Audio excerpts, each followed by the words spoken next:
माता की। भारत माता की। भारत माता की। होयसला शिल्प कलेगला बिडिನ ಸಹೋದರ ಸಹೋದರಿಯರಿಗೆ नमस्कारಗಳು।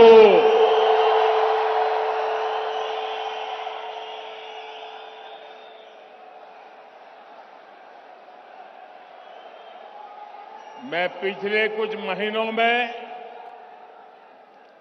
अनेक बार कर्नाटका आया हूं, अलग अलग क्षेत्रों में गया हूं। कल से भी मैं कई जगह जनसंपर्क कर चुका हूं। हर जगह एक ही आवाज मुझे सुनाई दे रही है, एक ही मंत्र सुनाई दे रहा है, एक ही नारा सुनाई दे रहा है, एक ही संकल्प सुनाई दे रहा है। ಈ ಬಾರಿಯ ನಿರ್ಧಾರ ಈ ಬಾರಿಯ ನಿರ್ಧಾರ ಈ ಬಾರಿಯ निर्धार यही जोश और जज्बा मैं हासन में भी देख रहा हूं।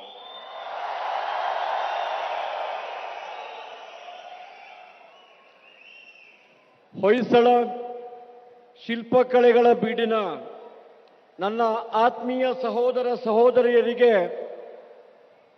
ನನ್ನ ನಮಸ್ಕಾರಗಳು। ನಾನು ಕಳೆದ ಕೆಲವು ತಿಂಗಳಿನಿಂದ ಅನೇಕ ಬಾರಿ ಕರ್ನಾಟಕಕ್ಕೆ ಬಂದಿರುತ್ತೇನೆ। ನಿಮ್ಮ ರಾಜ್ಯದ ಬೇರೆ ಬೇರೆ ಭಾಗಗಳಿಗೂ ಹೋಗಿ ಬಂದಿದ್ದೇನೆ। ನಿನ್ನೆ ಕೂಡ ಕೆಲವು ಪ್ರದೇಶಗಳಲ್ಲಿ ಜನರನ್ನ ಸಂಪರ್ಕ ಮಾಡಿದ್ದೇನೆ। ನನ್ನ ಪ್ರವಾಸದ ಮೂಲಕ ನಾನು ಕಂಡುಕೊಂಡಿರುವ ಕರ್ನಾಟಕ ಜನತೆಯ ಅಭಿಪ್ರಾಯ, ಈ ಬಾರಿಯ ನಿರ್ಧಾರ ಬಹುಮತದ ಬಿಜೆಪಿ ಸರ್ಕಾರ, ಈ ಒಂದೇ ಧ್ವನಿ ನಾಡಿನಾದ್ಯಂತ ಎಲ್ಲ ಕಡೆಯಲ್ಲೂ ಕೇಳಿ ಬರುತ್ತಾ ಇದೆ। ನನಗೆ ಹಾಸನ ಮತ್ತು ಚಿಕ್ಕಮಗಳೂರು ಜಿಲ್ಲೆಯ ನಿಮ್ಮೆಲ್ಲರನ್ನು ನೋಡಿದಾಗ ಅದೇ ಉತ್ಸಾಹ, ಅದೇ ಆಸಕ್ತಿ ಇವತ್ತು ಇಲ್ಲಿ ಕೂಡ ಕಂಡು ಬರುತ್ತಾ ಇದೆ। मैं कर्नाटका की मठ परंपरा और संतों को भी नमन करता हूं। आदि चुनचुनगिरी मठ को भी शीश झुकाकर मेरा प्रणाम है। मैं श्रावण बेलागोला के चारू कीर्ति भट्टारका स्वामी जी को भी आदर पूर्वक श्रद्धा सुमन अर्पित करता हूं। ಈ ಸಂದರ್ಭದಲ್ಲಿ ನಾನು ಕರ್ನಾಟಕದ ಮಠ ಪರಂಪರೆ ಮತ್ತು ಇಲ್ಲಿನ ಸಂತ ಶ್ರೇಷ್ಠರ ಎಲ್ಲರಿಗೂ ಕೂಡ ಗೌರವದ ನಮನಗಳನ್ನು ಸಲ್ಲಿಸುತ್ತೇನೆ। ಇಲ್ಲಿನ ಆದಿಚುಂಚನಗಿರಿ ಮಠಕ್ಕೂ ತಲೆಬಾಗಿ ನನ್ನ ಪ್ರಣಾಮಗಳನ್ನು ಸಲ್ಲಿಸುತ್ತೇನೆ। ಇತ್ತೀಚೆಗಷ್ಟೇ ನಮ್ಮನ್ನೆಲ್ಲ ಅಗಲಿದ ಶ್ರವಣಬೆಳಗೊಳದ ಪೂಜ್ಯ ಚಾರುಕೀರ್ತಿ ಭಟ್ಟಾರಕ ಸ್ವಾಮೀಜಿಯವರಿಗೆ ಗೌರವದ ಶ್ರದ್ಧಾಂಜಲಿಯನ್ನು ಕೂಡ ಸಮರ್ಪಿಸುತ್ತೇನೆ। भाइयों और बहनों, इस बार कर्नाटका ने तय कर लिया है, दशकों से जोड़ तोड़ की अस्थिर सरकारों की जो राजनीति चली है उसे खत्म करके ही रहना है। कांग्रेस और जेडीएस दोनों ही अस्थिरता के प्रतीक है। देश में जिन राज्यों में भी कांग्रेस की सरकारें बची हैं वहां उनकी पहचान कांग्रेस नेताओं के आपसी झगड़े से है। राजस्थान, छत्तीसगढ़ में क्या चल रहा है, ये आप भी देख रहे हैं। वहां जनता पूरी तरह से त्रस्त है, विकास ठप पड़ा हुआ है। कांग्रेस की सारी गारंटियां वहां कांग्रेस के झूठ का पुलिंदा बन गई है। कांग्रेस के भीतर तो आपसी लड़ाई ही है। कांग्रेस की बी टीम जेडीएस भी सपने देख रही है और जेडीएस जैसे तैसे 15-20 सीटें हासिल करके लूट खसूट में हिस्सेदारी चाहती है। ಸಹೋದರ ಸಹೋದರಿಯರೇ, ಈ ಬಾರಿ ಕರ್ನಾಟಕದ ಜನತೆ ಕೆಲವು ದಶಕಗಳ ಕಾಲದ ಅನೈತಿಕ ಗಠಬಂಧನ ಮತ್ತು ಅಸ್ಥಿರ ಸರ್ಕಾರಗಳ ಆಡಳಿತದ ರಾಜಕಾರಣವನ್ನು ಕೊನೆಗೊಳಿಸಬೇಕೆಂದು ಈಗಾಗಲೇ ನಿರ್ಣಯಿಸಿದ್ದಾರೆ. ದೇಶದ ಯಾವೆಲ್ಲ ರಾಜ್ಯಗಳಲ್ಲಿ ಕಾಂಗ್ರೆಸ್ ಆಡಳಿತ ನಡೆಸ್ತಾ ಇದೆ, ಆ ರಾಜ್ಯಗಳಲ್ಲಿ ಅಲ್ಲಿನ ಸರ್ಕಾರಗಳಲ್ಲಿ ಕಾಂಗ್ರೆಸ್ ಪಕ್ಷದ ನಾಯಕರುಗಳ ಒಳಜಗಳಿಂದಾಗಿ ಯಾವಾಗಲೂ ಸುದ್ದಿಯಲ್ಲಿರುವಂತಾಗಿದೆ. ರಾಜಸ್ಥಾನ ಮತ್ತು ಛತ್ತೀಸ್ಗಢದಲ್ಲಿ ಕಾಂಗ್ರೆಸ್ ಪಕ್ಷದಲ್ಲಿ ಏನ್ ನಡೀತಾ ಇದೆ ಎನ್ನುವುದು ತಮಗೆಲ್ಲ ತಿಳಿದೇ ಇದೆ. ಆ ರಾಜ್ಯಗಳ ಜನತೆ ಕಾಂಗ್ರೆಸ್ನ ಒಳಜಗಳದಿಂದ ಸಂಪೂರ್ಣ ಭ್ರಮನಿರಸನಗೊಂಡಿದ್ದು ಅಭಿವೃದ್ಧಿ ಕಾರ್ಯಗಳು ಸಂಪೂರ್ಣ ಕುಂಠಿತವಾಗಿವೆ. ಚುನಾವಣೆಯ ಸಂದರ್ಭದಲ್ಲಿ ಆ ರಾಜ್ಯಗಳಲ್ಲಿ ಕಾಂಗ್ರೆಸ್ ಪಕ್ಷ ನೀಡಿದ ಎಲ್ಲಾ ಗ್ಯಾರಂಟಿಗಳು ಶುದ್ಧ ಸುಳ್ಳಿನ ಕಂತೆಗಳಾಗಿರುವುದನ್ನು ನಾವೆಲ್ಲ ನೋಡಿದ್ದೇವೆ. ಕಾಂಗ್ರೆಸ್ ಪಕ್ಷದಲ್ಲಂತೂ ಆಂತರಿಕ ಗುದ್ದಾಟ, ಪರಸ್ಪರ ಹೋರಾಟ, ಕಾಲೆಳೆಯುವುದು ಯಾವತ್ತೂ ಇದ್ದದ್ದೇ. ಆದರೆ ಜೆಡಿಎಸ್ ಕೂಡ ಅಧಿಕಾರದ ಕನಸು ಕಾಣಲು ಆರಂಭಿಸಿದೆ. ಹೇಗಾದ್ರೂ ಮಾಡಿ 15-20 ಸ್ಥಾನ ಗೆದ್ದರೆ ರಾಜ್ಯದ ಲೂಟಿಯಲ್ಲಿ ಪಾಲು ಪಡೆಯುವ ಕನಸು ಕಾಣ್ತಾ ಇದೆ. साथियों, यहां कर्नाटका में कांग्रेस और जेडीएस एक दूसरे के विरोधी होने का दिखावा कर रही है। आप 2018 के यानी पिछला जो चुनाव हुआ था विधानसभा का, 2018 के विधानसभा चुनाव में कांग्रेस नेता और जेडीएस नेता के बयानों, उसके पुराने वीडियो निकालकर देख सकते हैं। तब कांग्रेस और जेडीएस के नेता लगातार एक दूसरे को कोस रहे थे, गालियां दे रहे थे और चुनाव अभी खत्म भी नहीं हुआ था कि कांग्रेस और जेडीएस ने एक दूसरे से हाथ मिला लिया था। कांग्रेस और जेडीएस के बीच ऐसे ही दिखावे वाली लड़ाई चलती रहती है। WWF, नूरा कुश्ती, पार्लियामेंट में भी जेडीएस और कांग्रेस हर मुद्दे पर साथी होते हैं। इसलिए आपको याद रखना है, जेडीएस को दिया आपका हर वोट कांग्रेस के खाते में ही जाएगा और कांग्रेस को वोट जाने का मतलब है कर्नाटका के विकास पर ब्रेक लगाना। कांग्रेस को वोट देने का मतलब है कर्नाटका को रिवर्स गियर में ले जाना। ಬಂಧುಗಳೇ, ಕರ್ನಾಟಕದಲ್ಲಿ ಕಾಂಗ್ರೆಸ್ ಮತ್ತು ಜೆಡಿಎಸ್ ಪಕ್ಷಗಳು ಕೇವಲ ತೋರಿಕೆಗಾಗಿ ವಿರೋಧಿಗಳಂತೆ ನಾಟಕ ಮಾಡ್ತಾ ಇರ್ತಾರೆ. 2018ರ ಚುನಾವಣೆಯ ಸಂದರ್ಭದಲ್ಲಿ ಕಾಂಗ್ರೆಸ್ ಮತ್ತು ಜೆಡಿಎಸ್ ಪಕ್ಷಗಳ ನಾಯಕರ ವಿಡಿಯೋ ಭಾಷಣವನ್ನು ತಾವು ನೋಡಿದರೆ ಗೊತ್ತಾಗ್ತದೆ. ಪರಸ್ಪರ ಒಬ್ಬರನ್ನು ಇನ್ನೊಬ್ಬರು ದೂರುತ್ತಾ ತೆಗಳುತ್ತಾ ಆಪಾದನೆಗಳನ್ನು ಮಾಡ್ತಾ ಇದ್ರು. ಆದರೆ 2018ರ ವಿಧಾನಸಭಾ ಚುನಾವಣೆ ಇನ್ನೂ ಮುಗ್ದೇ ಇರಲಿಲ್ಲ. ಚುನಾವಣೆಗೂ ಮುಂಚೆನೆ ಪರಸ್ಪರ ದೂಷಣೆ ಮಾಡಿಕೊಂಡಂತ ಕಾಂಗ್ರೆಸ್ ಪಕ್ಷ ಮತ್ತು ಜೆಡಿಎಸ್ ಕೈ ಮಿಲಾಯಿಸಿ ಆಗ್ಲೇ ಒಟ್ಟಾಗಿಬಿಟ್ಟಿದ್ರು.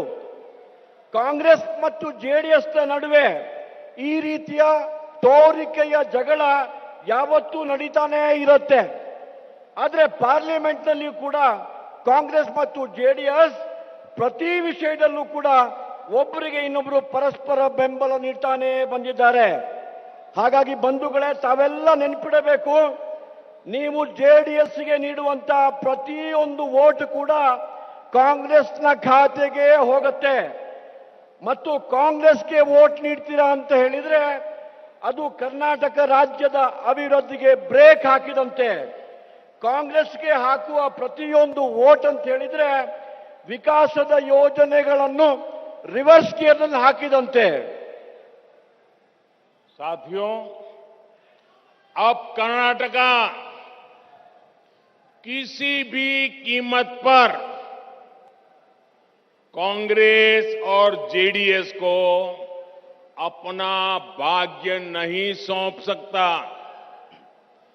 जनता के हक के हर एक रुपये में से 85 पैसा कैसे कांग्रेस का पंजा लूट लेता है, ये भी कर्नाटका के लोग जानते हैं. कर्नाटका के लोगों को याद रखना है, कांग्रेस के स्वभाव में ही, व्यवहार में ही 85% कमीशन है. आज दुनिया की बड़ी बड़ी कंपनियां भारत आना चाहती हैं. बीजेपी की डबल इंजन सरकार में कर्नाटका में विदेशी निवेश लगातार बढ़ रहा है. कर्नाटका को देश का नंबर 1 बनाने के लिए बीजेपी सरकार बहुत जरूरी है. ಸ್ನೇಹಿತರೆ, ಕರ್ನಾಟಕದ ರಾಜ್ಯದ ಜನತೆ ಯಾವುದೇ ಪರಿಸ್ಥಿತಿಯಲ್ಲೂ ಕೂಡ ನಮ್ಮ ಭವಿಷ್ಯದ ಭಾಗ್ಯವನ್ನ ಕಾಂಗ್ರೆಸ್ ಮತ್ತು ಜನತಾ ಪಾರ್ಟಿಯ ಕೈಯಲ್ಲಿ ಇಡುವಂತೆಯೇ ಇಲ್ಲ. ಜನತೆಯ ಹಕ್ಕಿನ ಪ್ರತಿಯೊಂದು ರೂಪಾಯಿಯಲ್ಲಿ ಕಾಂಗ್ರೆಸ್ ಪಕ್ಷದ ಕೈ 85 ಪೈಸೆ ಲೂಟಿ ಮಾಡ್ತಾ ಇತ್ತು.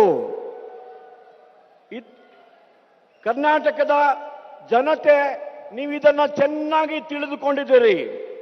ನೀವೆಲ್ಲ ನೆನಪಿಟ್ಕೊಳ್ಬೇಕು, ಕಾಂಗ್ರೆಸ್ನ ಸ್ವಭಾವದಲ್ಲಿ, ಕಾಂಗ್ರೆಸ್ನ ವ್ಯವಹಾರದಲ್ಲಿ ಯಾವತ್ತೂ 85% ಕಮಿಷನ್ ಇದ್ದೇ ಇರುತ್ತೆ.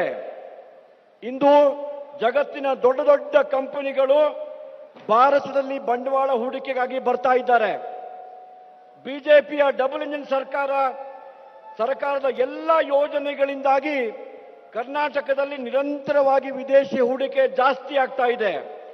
ಕರ್ನಾಟಕವನ್ನು ರಾಷ್ಟ್ರದ ನಂಬರ್ 1 ರಾಜ್ಯವನ್ನಾಗಿ ಮಾಡಲಿಕ್ಕೆ ಇಲ್ಲಿ ಬಿಜೆಪಿ ಸರ್ಕಾರ ಅತ್ಯಂತ ಅವಶ್ಯಕವಾಗಿದೆ.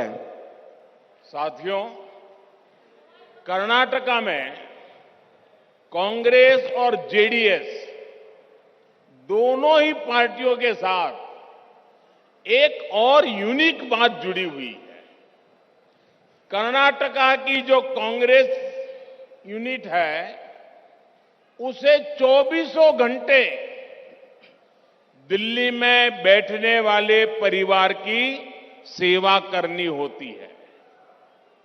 उम्मीदवार तय करना हो तो पहले दिल्ली वाले परिवार से पूछो, सीएम तय करना हो तो पहले दिल्ली वाले परिवार से पूछो, फैसला कोई भी हो लेकिन पहले दिल्ली वाले परिवार से पूछो. कांग्रेस में जिसने इस परिवार के सामने घुटने टेके वही कांग्रेस में टिक पाया। दूसरी तरफ कर्नाटका में एक पार्टी जेडीएस भी है। ये पार्टी भी पूरी तरह से एक परिवार की प्राइवेट लिमिटेड पार्टी है। इस पार्टी के बड़े चेहरे अपनी सारी ताकत अपने परिवार को बसाने में ही खर्च कर रहे हैं। पार्टी से जुड़ी ज्यादातर हेडलाइन यही होती है कि परिवार के किस सदस्य का पलड़ा भारी है। इस बात की चर्चा नहीं होती कि उनके पास लोगों के लिए क्या एजेंडा है। ಬಂಧುಗಳೇ, ಕರ್ನಾಟಕದಲ್ಲಿ ಕಾಂಗ್ರೆಸ್ ಪಕ್ಷ ಮತ್ತು ಜೆಡಿಎಸ್ ಪಕ್ಷಗಳ ನಡುವೆ ಇನ್ನೊಂದು ವಿಚಿತ್ರವಾದ ಸಮಾನತೆ ಇದೆ. ಕರ್ನಾಟಕದ ಕಾಂಗ್ರೆಸ್ ಪಕ್ಷಕ್ಕೆ ದಿನದ 24 ಗಂಟೆಗಳಿಗೂ ಕಾಲ ದೆಹಲಿಯಲ್ಲಿ ನಡೆಸಿರುವಂತ ಒಂದು ಪರಿವಾರದ ಸೇವೆ ಮಾಡುವಂತ ಅನಿವಾರ್ಯತೆ ಇದೆ. ಅಭ್ಯರ್ಥಿ ಯಾರು ಅಂತ ನಿರ್ಣಯ ಆಗಬೇಕು, ದೆಹಲಿ ಪರಿವಾರನ ಕೇಳಬೇಕು. ಸಿಎಂ ಯಾರು ಅಂತ ನಿರ್ಣಯ ಆಗಬೇಕು, ದೆಹಲಿ ಪರಿವಾರವನ್ನ ಕೇಳಬೇಕು. ನಿರ್ಣಯ ಯಾವುದೇ ಇರಲಿ, ಮೊದಲು ದೆಹಲಿಯ ಪರಿವಾರವನ್ನೇ ಕೇಳಬೇಕು. ಯಾರು ಕಾಂಗ್ರೆಸ್ ಪಕ್ಷದಲ್ಲಿದ್ದು ಈ ಪರಿವಾರದ ಮುಂದೆ ಮಂಡಿ ಉರಿದ್ದಾರೆ ಅವರಿಗೆ ಮಾತ್ರ ಪಕ್ಷದಲ್ಲಿ ಅವಕಾಶಗಳಿದ್ದಾವೆ. ಇನ್ನೊಂದೆಡೆ ಕರ್ನಾಟಕದಲ್ಲಿ ಜೆಡಿಎಸ್ ಪಕ್ಷವೂ ಇದೆ. ಈ ಪಕ್ಷವೂ ಕೂಡ ಕಾಂಗ್ರೆಸ್ನಂತೆ ಒಂದು ಪರಿವಾರದ ಪ್ರೈವೇಟ್ ಲಿಮಿಟೆಡ್ ಪಾರ್ಟಿ ಆಗಿದೆ. ಈ ಪಕ್ಷದ ದೊಡ್ಡ ಮುಖ ತಮ್ಮೆಲ್ಲ ಶಕ್ತಿಯನ್ನ ತಮ್ಮ ಪರಿವಾರವನ್ನು ಕರ್ನಾಟಕದಲ್ಲಿ ಇನ್ನಷ್ಟು ಗಟ್ಟಿಗೊಳಿಸಲು ವ್ಯವಸ್ಥಿತವಾಗಿ ವಿನಿಯೋಗಿಸ್ತಾ ಇದ್ದಾರೆ. ಈ ಎರಡೂ ಪಕ್ಷಗಳಲ್ಲಿ ಪರಿವಾರದ ಹಿತಾಸಕ್ತಿ ಬಿಟ್ಟು ನಾಡಿನ ಜನತೆಗಾಗಿ, ಜನಸಾಮಾನ್ಯರಿಗಾಗಿ ಅವರ ಎಜೆಂಡಾ ಏನು, ಅವರ ಕಾರ್ಯಸೂಚಿ ಏನು, ಇದರ ಬಗ್ಗೆ ಅವರು ಯಾವತ್ತೂ ಮಾತನಾಡುವುದಿಲ್ಲ. बेटी तुम कब से हाथ हिला रही हो, मैंने देख लिया, थक जाओगी।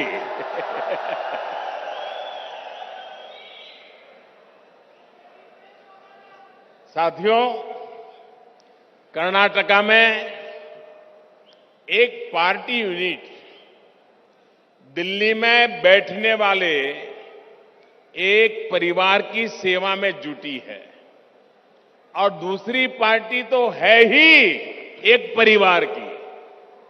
ऐसे में बीजेपी ही एकमात्र पार्टी है जो कर्नाटका के सामान्य से सामान्य परिवार को भी अपना परिवार मानती है। बीजेपी आपके परिवार की चिंता करती है।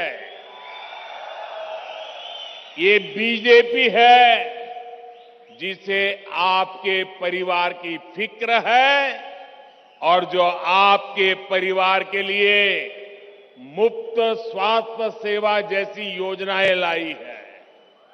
ये बीजेपी है जिसे आपके परिवार की परवाह है और जो मुफ्त वैक्सीन उपलब्ध कराती है। ये बीजेपी है जो आपके परिवार के बारे में सोचती है और जो गरीब के लिए पक्के घर बना रही है। ये बीजेपी है जिसे आपके परिवार की चिंता है और जो बिजली, नल से जल और सिंचाई की सुविधाएं दे रही है। ಬಂಧುಗಳೇ, ಕರ್ನಾಟಕದಲ್ಲಿ ಒಂದು ಪಕ್ಷ ದಿಲ್ಲಿಯಲ್ಲಿರುವ ಪರಿವಾರದ ಸೇವೆಯಲ್ಲಿ ತೊಡಗಿದ್ರೆ ಇನ್ನೊಂದು ಪಕ್ಷ ಕೇವಲ ಒಂದು ಪರಿವಾರದ ಪಕ್ಷವಾಗಿರುವುದು ನಮಗೆಲ್ಲ ಗೊತ್ತಿದೆ. ಹೀಗಿರುವಾಗ ಬಿಜೆಪಿಗೆ ಮಾತ್ರ ಕರ್ನಾಟಕದಲ್ಲಿ ಜನಸಾಮಾನ್ಯರನ್ನೇ ತನ್ನ ಪರಿವಾರ ಎಂದು ಪರಿಗಣಿಸಿ ನಿರಂತರವಾಗಿ ಜನಸಾಮಾನ್ಯರ ಸಮಸ್ಯೆಗಳ ಪರಿಹಾರದ ಬಗ್ಗೆ ಚಿಂತಿಸ್ತಾ ಇದೆ. ನಿಮ್ಮ ಇದೇ ಬಿಜೆಪಿ ನಾಡಿನ ಜನತೆಯನ್ನೇ ಪರಿವಾರ ಎಂದು ಪರಿಗಣಿಸಿ ಉಚಿತವಾಗಿ ದೇಶದ ಎಲ್ಲ ದೇಶವಾಸಿಗಳಿಗೆ ಫ್ರೀ ವ್ಯಾಕ್ಸಿನ್ ನೀಡಿದೆ. ಇದೇ ಬಿಜೆಪಿ ತನ್ನ ಪರಿವಾರದ ಬಗ್ಗೆ, ತಮ್ಮೆಲ್ಲರ ಬಗ್ಗೆ ಚಿಂತಿಸುತ್ತಾ ಬಡವರಿಗೆ ಪಕ್ಕಾ ಮನೆಗಳನ್ನು ಕಟ್ಟಿಸಿಕೊಡ್ತಾ ಇದೆ. ಇದೇ ಬಿಜೆಪಿ ತನ್ನ ಪರಿವಾರದ ಬಗ್ಗೆ ಚಿಂತಿಸುತ್ತಾ ನಿಮ್ಮೆಲ್ಲರಿಗೆ ವಿದ್ಯುತ್, ನಿಮ್ಮೆಲ್ಲರ ಮನೆ ಮನೆಗೆ ನಲ್ಲಿ ನೀರು ಮತ್ತು ಕೃಷಿ ಭೂಮಿಗೆ ನೀರಿನ ಸೌಲಭ್ಯ ಒದಗಿಸುವಂತಹ ಕಾರ್ಯಕ್ರಮಗಳನ್ನು ಹಮ್ಮಿಕೊಂಡಿದೆ. भाइयों और बहनों, कांग्रेस जेडीएस की नीति रही है, इससे छीनो उसको दो. सामाजिक न्याय के नाम पर इन्होंने यही किया और आज भी वही राजनीति कर रहे हैं. कांग्रेस ने तुष्टीकरण किया, बीजेपी ने संतुष्टीकरण पर बल दे रही है. ये कांग्रेस का तुष्टीकरण था जिसके कारण एससी, एसटी, ओबीसी की एक बहुत बड़ी आबादी तक मूल सुविधाएं नहीं पहुंच पाई. पिछले 9 वर्षों में हमने आवश्यकते, आकांक्षे, अवकाशा, मत्तु और गौरवा जैसे पहलुओं पर काम किया है. बीजेपी सरकार की योजनाओं ने गरीब को सुविधा भी दी है, उसका स्वाभिमान भी बढ़ाया है. यहां इस क्षेत्र में डबल इंजन सरकार की वजह से इंफ्रास्ट्रक्चर में काफी सुधार आया है. यहां हासन में भी स्वास्थ्य सुविधाएं हो, नए मेडिकल कॉलेज का निर्माण हो, इसने गरीबों का जीवन आसान बनाया है. ಸಹೋದರ ಸಹೋದರಿಯರೇ, ಒಬ್ಬರಿಂದ ಕಸಿದುಕೊಂಡು ಇನ್ನೊಬ್ಬರಿಗೆ ನೀಡುವುದೇ ಕಾಂಗ್ರೆಸ್ ಮತ್ತು ಜೆಡಿಎಸ್ನ ನೀತಿಯಾಗಿದೆ.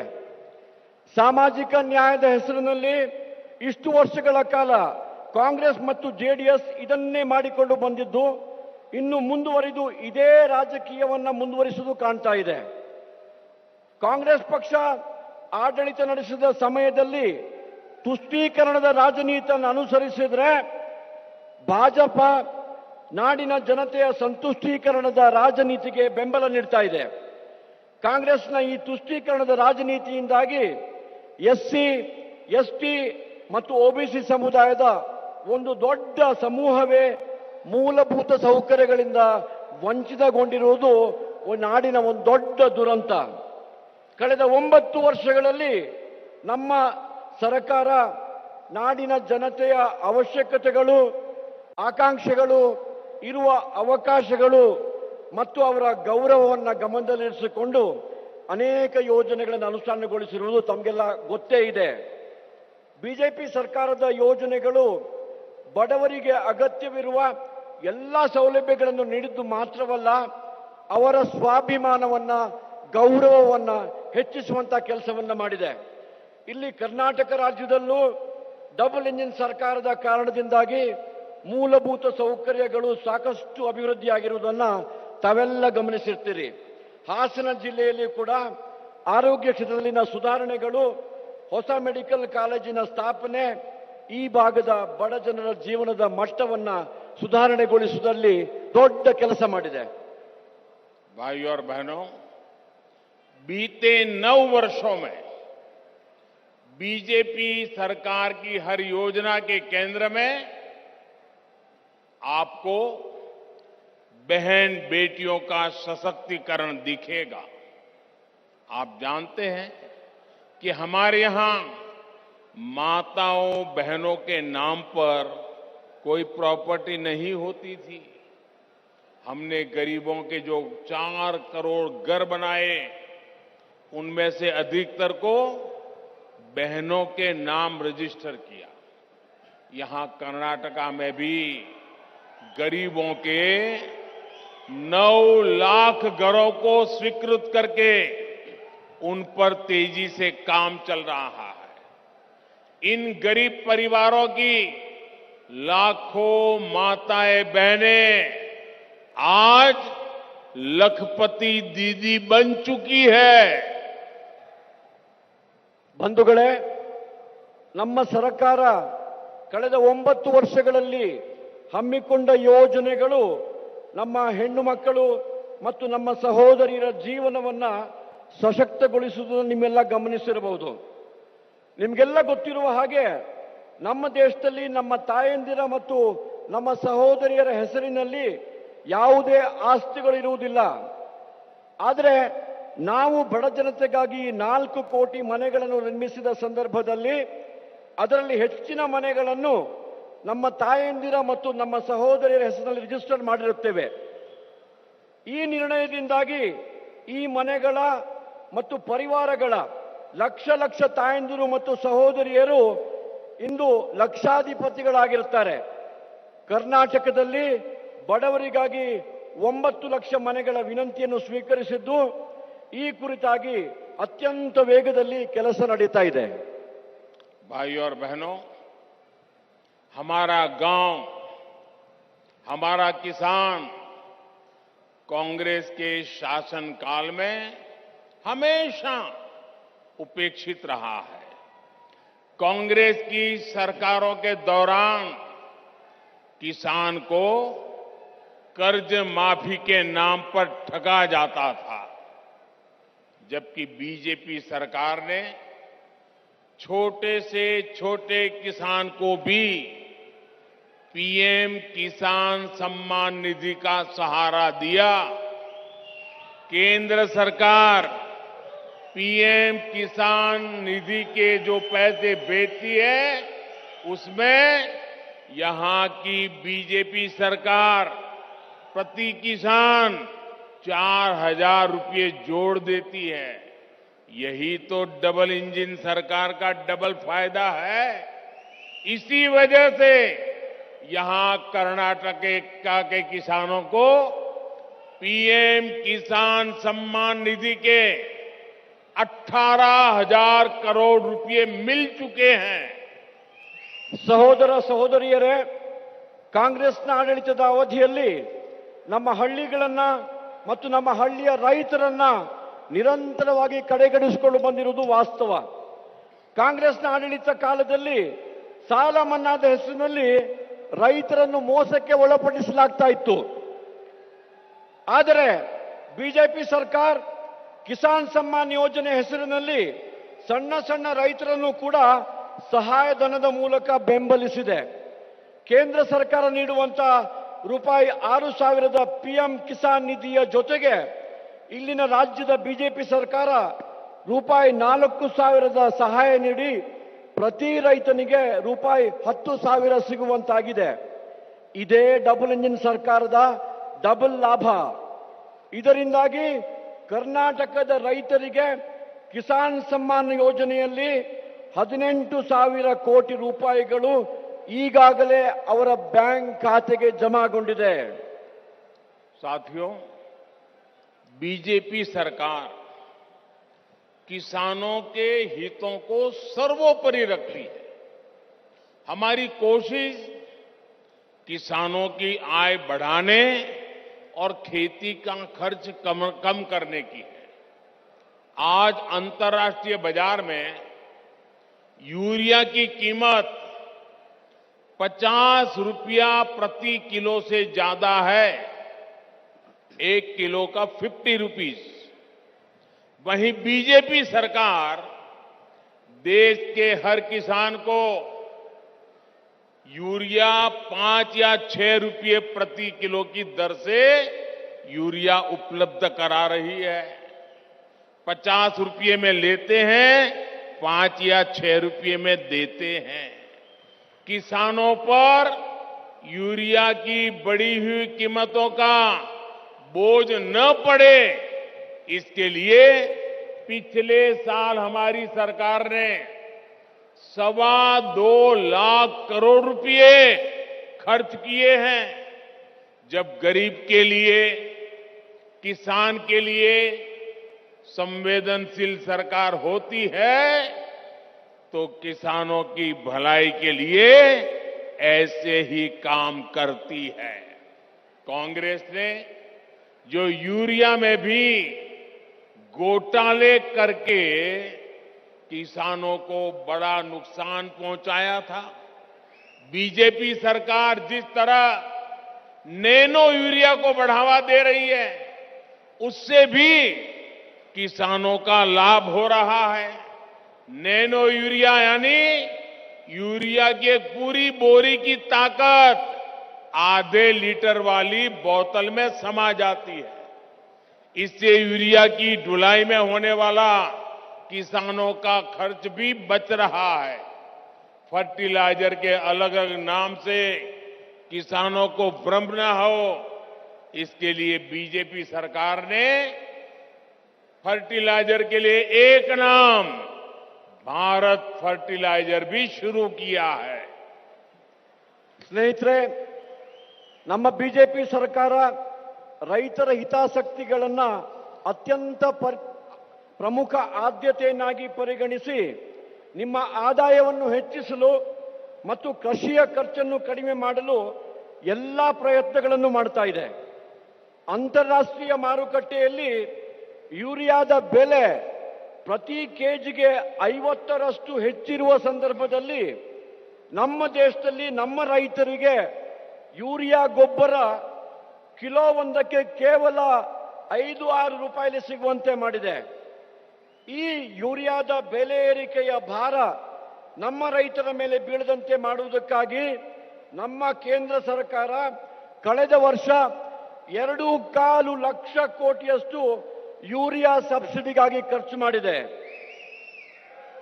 ಯಾವಾಗ ಬಡವರ ಕುರಿತಾಗಿ ಮತ್ತು ರೈತರ ಪರವಾಗಿ ಅನುಕಂಪ ಇರುವಂತ ಒಂದು ಸಂವೇದನಾಶೀಲ ಸರ್ಕಾರ ಇರುತ್ತೋ ಆಗ ಮಾತ್ರ ಈ ರೀತಿಯ ಕಾರ್ಯಗಳು ಸಾಧ್ಯ. ಕಾಂಗ್ರೆಸ್ ಸರ್ಕಾರ ಅಧಿಕಾರದಲ್ಲಿದ್ದಾಗ ಯೂರಿಯಾ ವ್ಯವಹಾರದಲ್ಲೂ ಭ್ರಷ್ಟಾಚಾರ ನಡೆಸಿ ರೈತ ಬಂಧುಗಳಿಗೆ ದೊಡ್ಡ ನಷ್ಟ ಮಾಡಿರುವುದು ನಮಗೆಲ್ಲ ಗೊತ್ತೇ ಇದೆ. ಬಂಧುಗಳೇ, ಬಿಜೆಪಿ ಸರ್ಕಾರ ನ್ಯಾನೋ ಯೂರಿಯಾದ ಬಳಕೆಯನ್ನು ಪರಿಚಯಿಸಿ ಪ್ರೋತ್ಸಾಹ ನೀಡುವುದರ ಮೂಲಕ ರೈತರಿಗೆ ಇನ್ನಷ್ಟು ಹೆಚ್ಚು ಲಾಭ ಸಿಗುವಂತೆ ಮಾಡ್ತಾ ಇರುವುದು ನಮ್ಮ ಪಕ್ಷದ ರೈತ ಪರ ನಿಲುವಿಗೆ ಸಾಕ್ಷಿಯಾಗಿದೆ. ನ್ಯಾನೋ ಯೂರಿಯಾ ಬಳಕೆ ಅಂದರೆ 1 ಚೀಲ ಯೂರಿಯಾದ ಶಕ್ತಿಯನ್ನ, ಯೂರಿಯಾದ ಪವರ್ ಅನ್ನ ಕೇವಲ ಅರ್ಧ ಲೀಟರ್ನ ಬಾಟ್ಲಿಯಲ್ಲಿ ತುಂಬಿಸಿ ಉಪಯೋಗಿಸುವುದು. ಇದರಿಂದಾಗಿ ಯೂರಿಯಾದ ಬಳಕೆಯ ಖರ್ಚು ದೊಡ್ಡ ಪ್ರಮಾಣದಲ್ಲಿ ಕಡಿಮೆಯಾಗುವುದಲ್ಲದೆ ರೈತರಿಗೆ ದೊಡ್ಡ ಪ್ರಮಾಣದ ಅನುಕೂಲವಾಗುತ್ತೆ. ರಾಸಾಯನಿಕ ಗೊಬ್ಬರಗಳನ್ನು ಬೇರೆ ಬೇರೆ ಹೆಸರುಗಳಲ್ಲಿ ಉಪಯೋಗ ಮಾಡುವುದರಿಂದ ಉಂಟಾಗುವ ಗೊಂದಲದ ನಿವಾರಣೆಗಾಗಿ ಮತ್ತು ರೈತರ ಅನುಕೂಲಕ್ಕಾಗಿ ಭಾರತ್ ಫರ್ಟಿಲೈಸರ್ ಎಂಬುವ ಸಂಸ್ಥೆಯನ್ನ ಭಾರತೀಯ ಜನತಾ ಪಾರ್ಟಿ ನಮ್ಮೆಲ್ಲ ರೈತರಿಗಾಗಿ ಪ್ರಾರಂಭಿಸಿದ್ದೇವೆ. साथियों, कर्नाटका को नंबर 1 बनाने के लिए यहां आधुनिक इंफ्रास्ट्रक्चर होना उतना ही जरूरी है. इसलिए बीजेपी सरकार कर्नाटका को 21वीं सदी के आधुनिक इंफ्रा से जोड़ रही है. यहां का स्टेट हाईवे अब नेशनल हाईवे हो गया है. शानदार सड़क बन गई है. यहां कई प्रोजेक्ट पर काम चल रहा है. रेलवे की सुविधाओं का अभूतपूर्व विस्तार हो रहा है. यूपीए सरकार के दौरान जितना बजट कर्नाटका को मिलता था उससे कई गुना अधिक बजट आज दिल्ली सरकार दे रही है. डबल इंजन सरकार नहीं होती तो इतनी तेजी से रेल लाइनों के दोहरीकरण, बिजलीकरण का काम नहीं हो पाता. ಬಂಧುಗಳೇ, ತಮಗೆಲ್ಲ ತಿಳಿದಿರುವಂತೆ ಕರ್ನಾಟಕವನ್ನು ನಮ್ಮ ದೇಶದ ನಂಬರ್ 1 ರಾಜ್ಯವನ್ನಾಗಿಸಲು ಇಲ್ಲಿರುವ ಅತ್ಯಾಧುನಿಕ ಮೂಲಭೂತ ಸೌಕರ್ಯವನ್ನು ಒದಗಿಸುವುದು ಅತ್ಯಂತ ಅವಶ್ಯಕ. ಇದಕ್ಕಾಗಿ ಬಿಜೆಪಿ ಸರ್ಕಾರ ಕರ್ನಾಟಕದಲ್ಲಿ 21ನೇ ಶತಮಾನದ ಆಧುನಿಕ ಮೂಲಭೂತ ಸೌಕರ್ಯಗಳನ್ನು ಒದಗಿಸಲು ಕಟಿಬದ್ಧವಾಗಿದೆ. ಇಲ್ಲಿನ ರಾಷ್ಟ್ರೀಯ ಹೆದ್ದಾರಿ ಮತ್ತು ರಾಜ್ಯ ಹೆದ್ದಾರಿಗಳು ಈಗಾಗಲೇ ನಿರ್ಮಾಣಗೊಂಡಿದ್ದು ಒಳ್ಳೆಯ ಗುಣಮಟ್ಟದ ರಸ್ತೆಗಳು ನಿಮ್ಮ ಉಪಯೋಗಕ್ಕೆ ಲಭ್ಯವಾಗಿವೆ. ಇದಲ್ಲದೆ ಅನೇಕ ಮೂಲಭೂತ ಸೌಕರ್ಯಗಳ ಯೋಜನೆಗಳ ಕೆಲಸಗಳು ಅತ್ಯಂತ ತ್ವರಿತಗತಿಯಲ್ಲಿ ನಡೆಯುತ್ತಾ ಇವೆ. ರೈಲ್ವೆ ಕ್ಷೇತ್ರದಲ್ಲಿ ದೇಶದಾದ್ಯಂತ ದೊಡ್ಡ ಪ್ರಮಾಣದಲ್ಲಿ ಅಭೂತಪೂರ್ವ ಯೋಜನೆಗಳನ್ನು ಕೈಗೆತ್ತಿಕೊಳ್ಳಲಾಗಿದೆ. ಯುಪಿಎ ಸರ್ಕಾರದ ಅವಧಿಯಲ್ಲಿ ಕರ್ನಾಟಕ ಸರ್ಕಾರಕ್ಕೆ ಸಿಗ್ತಾ ಇದ್ದಂಥ ಬಜೆಟ್ ಅನುದಾನಕ್ಕಿಂತ ಅನೇಕ ಪಟ್ಟು ಜಾಸ್ತಿ ಅನುದಾನಗಳು ಕೇಂದ್ರದ ಬಿಜೆಪಿ ಸರ್ಕಾರದಿಂದ ರಾಜ್ಯ ಸರ್ಕಾರಕ್ಕೆ ದೊರಕ್ತಾ ಇದೆ. ಡಬಲ್ ಇಂಜಿನ್ ಸರ್ಕಾರ ಇಲ್ಲದೇ ಇದ್ದಲ್ಲಿ ಇಷ್ಟು ದೊಡ್ಡ ಪ್ರಮಾಣದಲ್ಲಿ ಇಷ್ಟು ವೇಗದಲ್ಲಿ ರೈಲ್ವೆ ಲೈನಿನ ಡಬಲಿಂಗ್ ಮತ್ತು ರೈಲ್ವೆ ಲೈನಿನ ವಿದ್ಯುದೀಕರಣ ಸಾಧ್ಯವೇ ಆಗುತ್ತಿರಲಿಲ್ಲ. ಬಂಧುಗಳೇ, भाइयों और बहनों, बीजेपी देश की धरोहरों को संरक्षित करती है, उनके मान सम्मान को पूरी दुनिया तक पहुंचाती है, जबकि कांग्रेस जेडीएस देश की विरासत को, कर्नाटका की विरासत को बोझ मानती है. ये बीजेपी की ही सरकार है जिसने होयसला मंदिर को यूनेस्को वर्ल्ड हेरिटेज के लिए नामित करने का काम किया.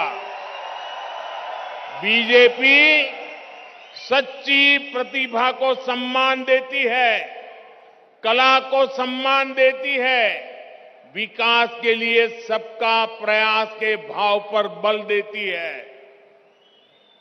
ಸಹೋದರ ಸಹೋದರಿಯರೇ, ಭಾರತೀಯ ಜನತಾ ಪಾರ್ಟಿ ದೇಶದ ಸಾಂಸ್ಕೃತಿಕ, ಪಾರಂಪರಿಕ ಮತ್ತು ಐತಿಹಾಸಿಕ ಅಸ್ಮಿತೆಯನ್ನು ಸಂರಕ್ಷಿಸುವುದಲ್ಲದೆ ಅವುಗಳ ಮಾನ ಸಮ್ಮಾನಗಳನ್ನು ಗುರುತಿಸಿ ಗೌರವಿಸಿ ಜಗತ್ತಿನಾದ್ಯಂತ ಪರಿಚಯಿಸುವಂತಹ ಕೆಲಸವನ್ನು ಮಾಡ್ತಾ ಇದೆ.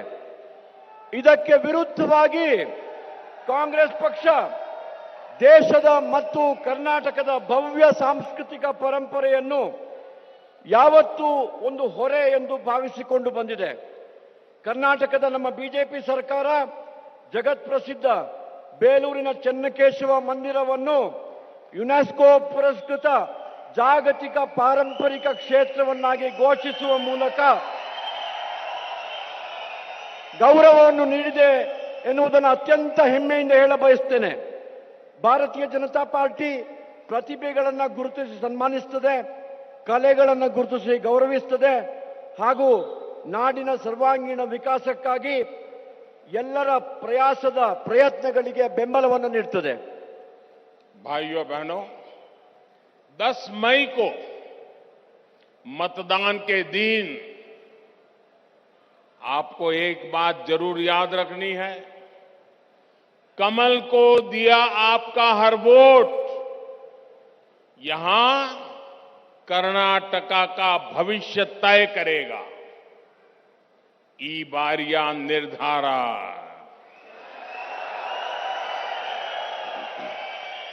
ई बारिया निर्धारा,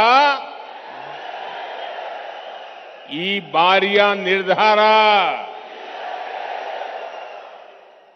साथियों, इतनी बड़ी सभा हो गई, शानदार सभा हो गई, लोग ही लोग हैं. कहीं ऐसा तो नहीं होगा ना कि अब तो बात मोदी जी आ गए, सभा हो गई, अब जीत गए. ऐसा नहीं करोगे ना? ऐसा नहीं करोगे ना? घर घर जाओगे ना? हर बूथ में जाओगे, एक एक मतदाता को मिलोगे, सबसे ज्यादा मतदान कराओगे, पक्का कराओगे. अच्छा, मेरा एक काम करोगे? देखिए, आप ठंडे पड़ गए. मेरा एक काम करोगे?